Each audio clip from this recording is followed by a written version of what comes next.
Hey, it's Joe Crump again. Got another question. This one is from Jeff West in Lynchburg, Virginia.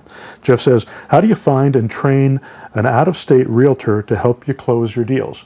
Now he's talking about working remotely from one state to another. Let's say you're in Indiana and you want to sell properties in Texas, or you want to sell properties in Florida, or you want to sell properties in Ohio, but you're not there on the ground to work with the buyers.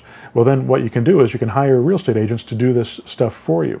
But I'm going to strongly suggest, if you're just getting started in this, that you do the work yourself first, that you work with buyers first, even if you're not there on the ground to do it. And the way we do it is we'll put a lockbox on the door, we'll put a sign in the yard, put an ad in Craigslist, and when people call, we'll ask them to go to the front door of the house and call us on their cell phone from the front door, and we'll give them access through the lockbox. And that makes it very easy to show the property, put you in control of the showings, and it makes it a lot easier to put this all together. So that's how I would suggest that you do it at the beginning. Now some people say, well, isn't there a lot of liability with that? Because what if they go into the house and they trash it? First of all, don't do this with properties that people live in. Do it only with properties that are vacant.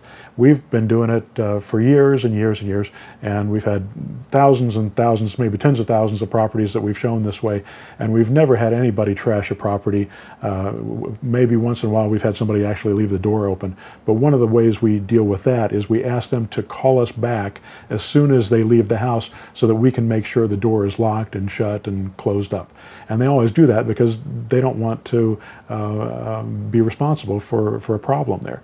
And also, before we give them the lockbox code, we have all their contact information, we have their phone number, their email address, which is all information you need anyway. And when they call you back after they leave, it's great to talk to them again, because then you get their feedback and you get to find out what they think of it. Because these properties we're showing, we've never been in them. And you won't have been in them either, so you won't know what they look like. You'll only be able to go based on what the seller has told you on these properties. So instead of doing it that way, now we have the buyers telling us, oh yeah, if the seller's telling us, oh, this property is in wonderful condition, and the buyers go in and tell us this place smells like a dog, we'll have a better idea of what kind of problems we're dealing with at that point. So that's my recommendation on showing properties remotely. Now, when you get more experienced and you're able to talk to agents, then you can bring on agents, but you have to be able to train them to do this. And it's not rocket science. Selling properties is a lot easier than finding buyers is a lot easier than finding sellers. So it takes less skill than finding sellers. So it's not hard to train somebody to do this. But if you haven't ever done it yourself, your credibility will be very low with an agent. They'll think they know more than you, and they'll want to do it their way instead of your way.